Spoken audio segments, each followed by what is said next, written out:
Welcome to Garden Sanity. I'm Laura, and today is another garden chores video. I'm going to show you first how I pruned my Orange Rocket Barberry. This was once a very tall 5-foot shrub, and now it's down to about 25 inches, but I want to talk through exactly why I pruned it, because you don't have to.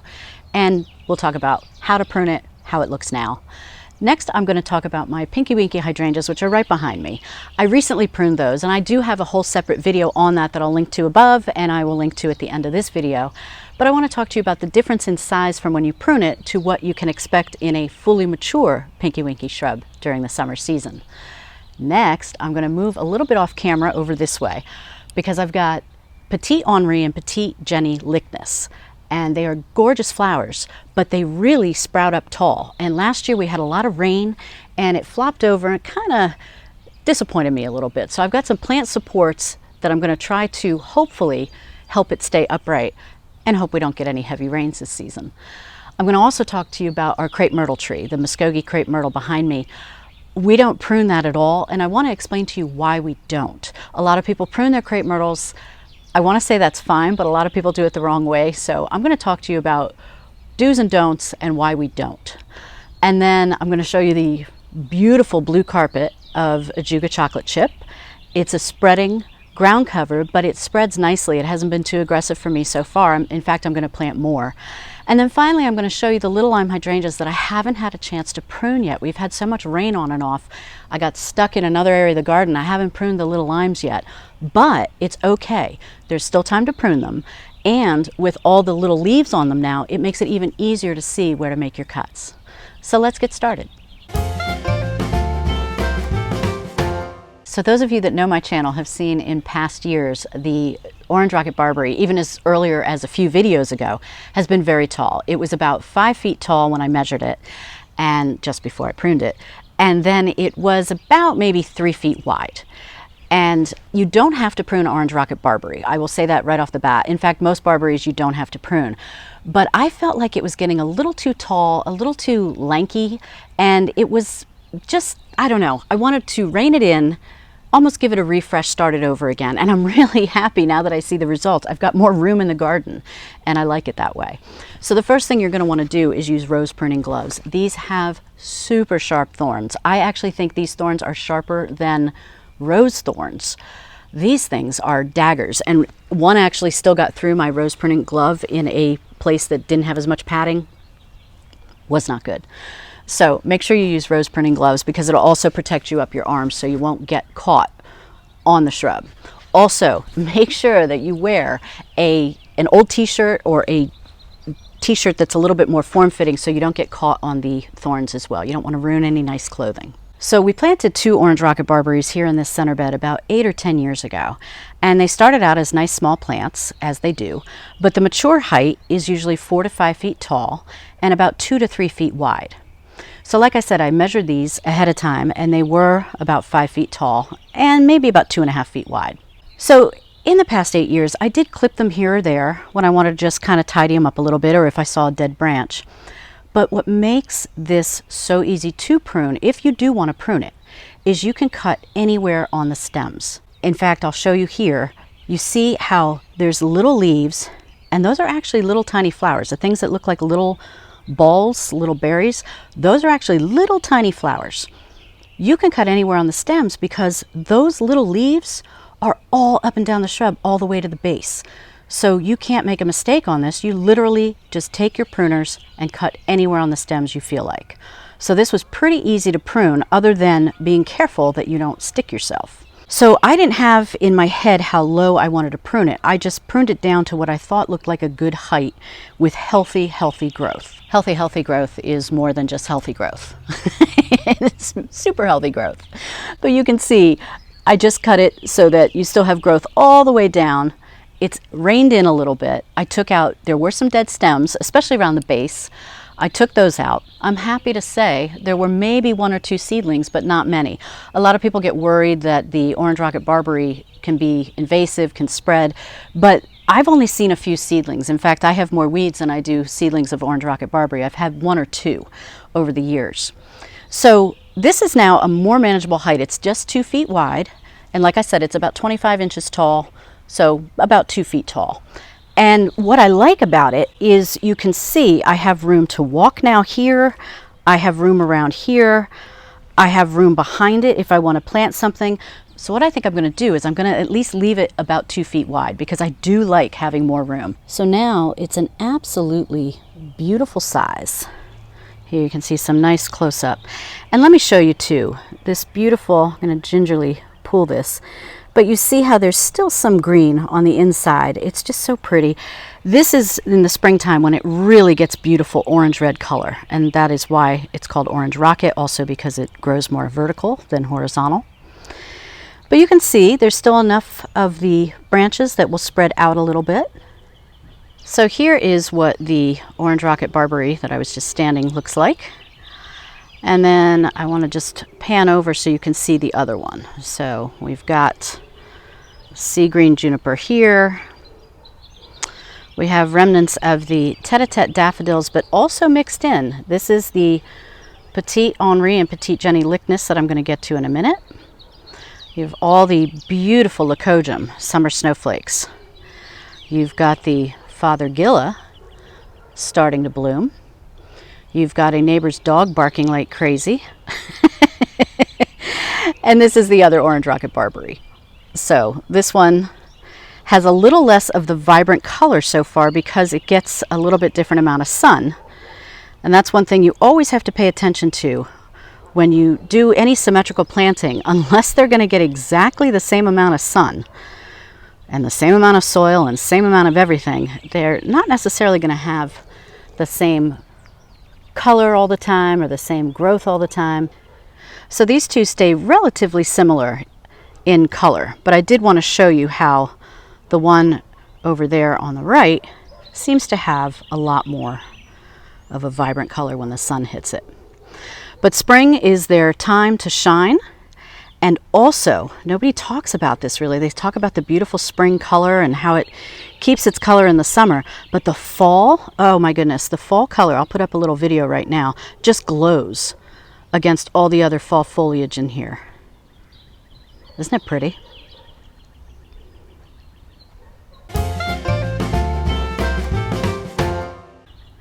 So now let's look at the Pinky Winky shrubs.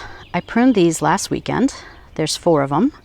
There are 2 on each side of the Crepe Myrtle Tree. So here is one and the other on this side.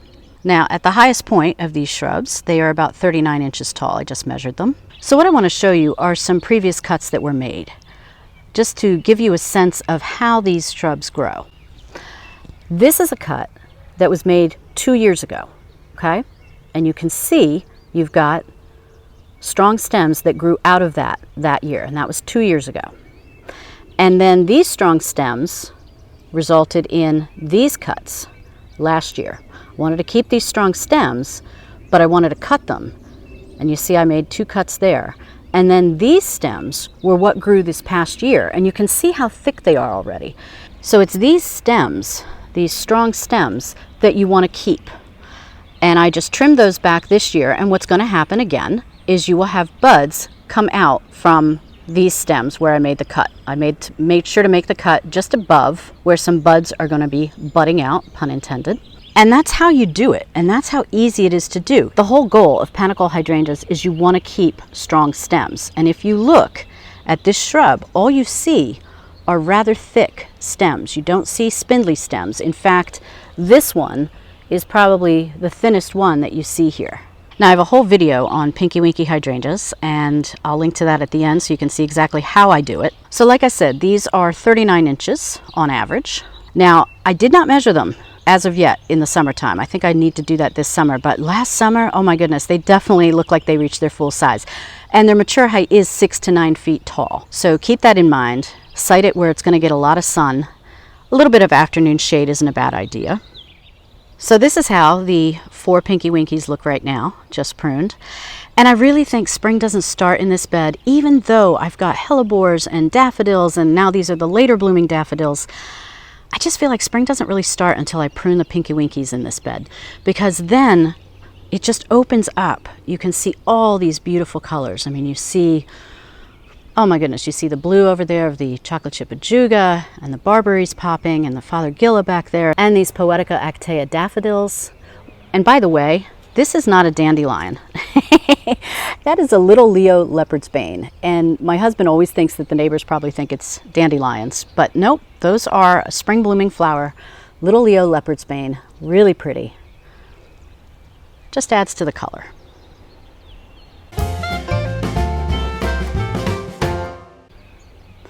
So now let's talk about the Crepe Myrtle tree and why I don't prune it. See how big this tree is? And do you see all the seed pods on it? Let me zoom in for you.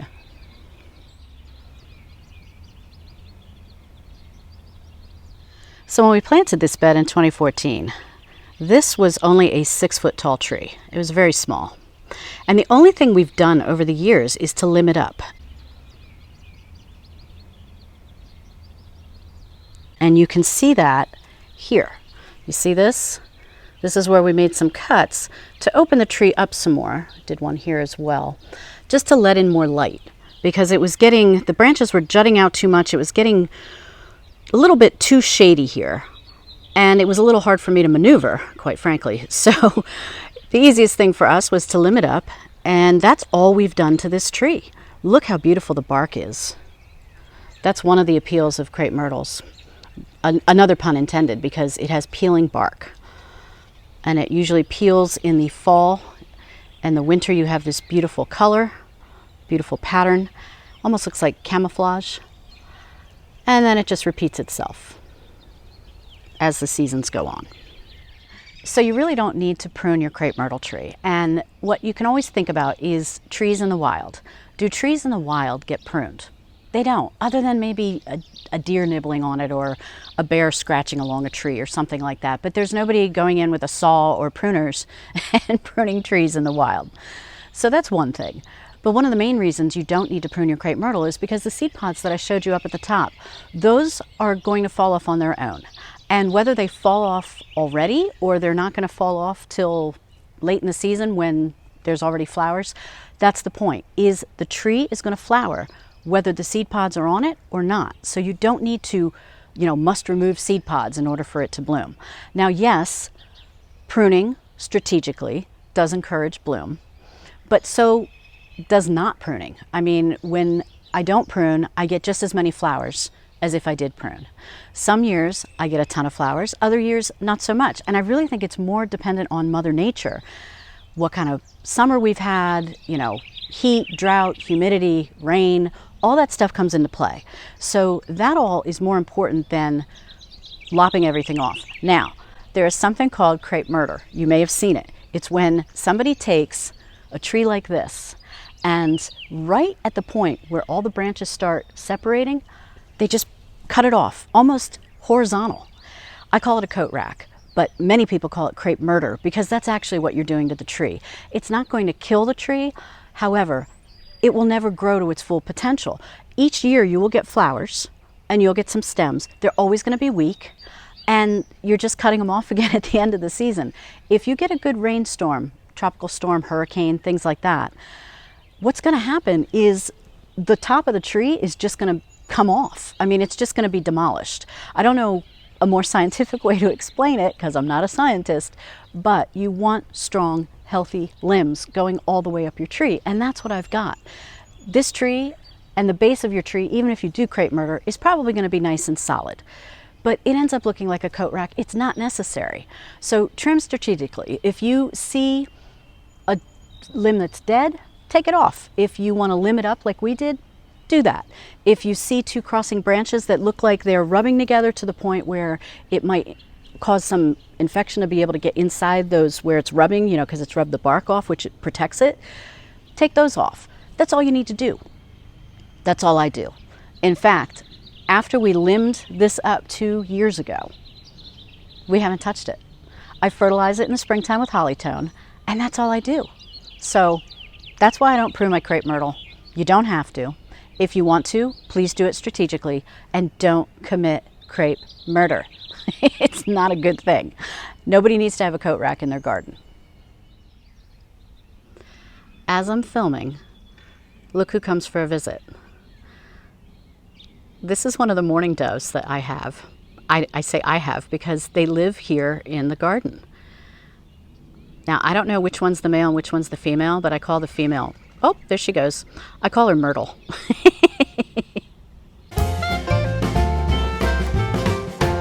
So these are the Petite Jenny and Petit Henri Lychnis.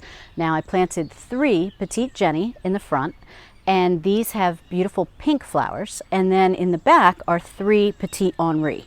Now mixed in, there are some tete-a-tete daffodil fronds as well. And this is a good example of finding a perennial that will mix in nicely with your daffodils, because you can see as this perennial comes up, it's helping to camouflage the leftover stems from the daffodils. Now the problem I ran into last year, and I'll put some video on the screen, is that after a big rainstorm, everything started to flop this way. And what I want to do is try to help it not flop this season. So I bought these plant supports from Gardener's Supply. And as you can see, they're basically, it's metal. Stick these 2 ends in the ground. It's got a semicircle. And I'm just going to stick. Now we've got the rock protecting these back here. And what I noticed was they flopped this way. So I'm going to take the first one and just kind of put it here and stick it in the ground. And just put it right here. Now you can see, hopefully you can see behind the daffodils, that it's a little bit taller than where the plants are right now. And that's okay with me because these grow a lot taller than I imagined that they would. All right, so I'm going to put the second one right here. And this should help it from flopping. And then the third one, well, I'm not sure where I want to put the third one. Part of me thinks that I might want to put it on that side so it doesn't flop too much into... Yeah, I think that's what I'll do. I'll put that one on this side. Again, this is my first year kind of doing this, so it's a little hard to predict, put that one there, how these are going to work. What I really wanted to get was what's called a bird cage, and that's what I have in the back garden for my reminiscent pink rose. And that's what I really wanted for these, and I actually have them on order, but they just haven't shown up yet. So I'm going to try these, see if that at least helps corral them a little bit better. And pretty soon I'll have these beautiful, beautiful masses of just stunning flowers. Now just to give you a peek at how pretty everything looks, those are the Poeticus actea daffodils, later blooming daffodils, and they're starting to finally fill out around the crepe myrtle base, which is nice because this tree doesn't, you know, I think as I showed you, it does not leaf out till very late. So it's kind of a pretty bark, but the top is kind of not putting any leaves out just yet. And then this is what I wanted you to see, is this sea of blue. That is chocolate chip Ajuga, and it is stunning.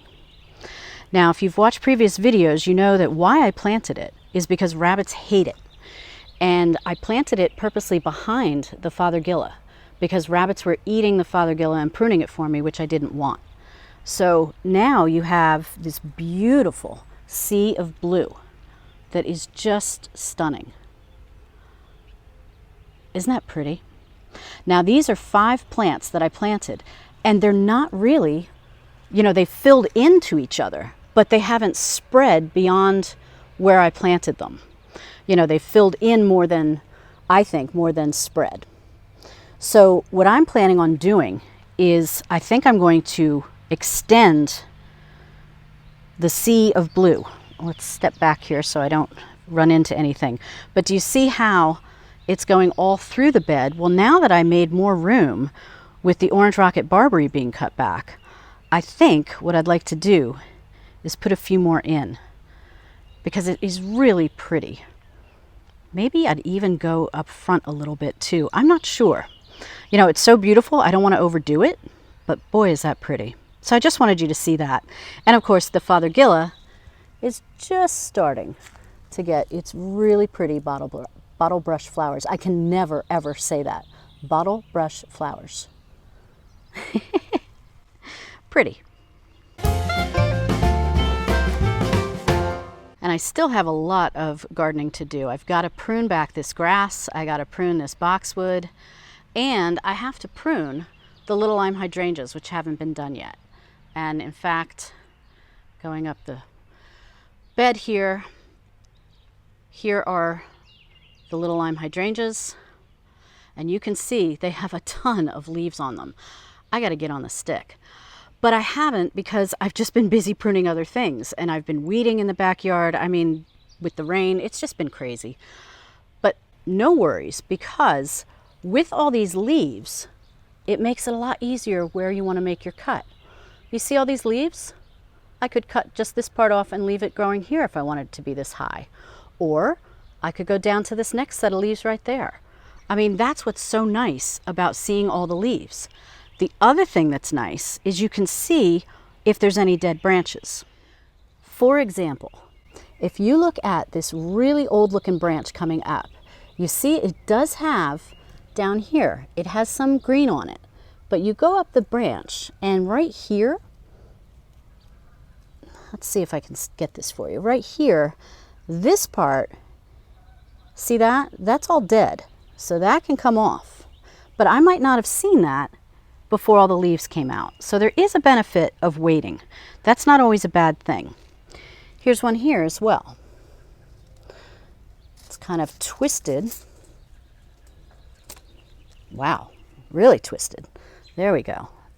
That is just a twisted branch. I'm going to obviously cut that off because it makes no sense to have a branch going down.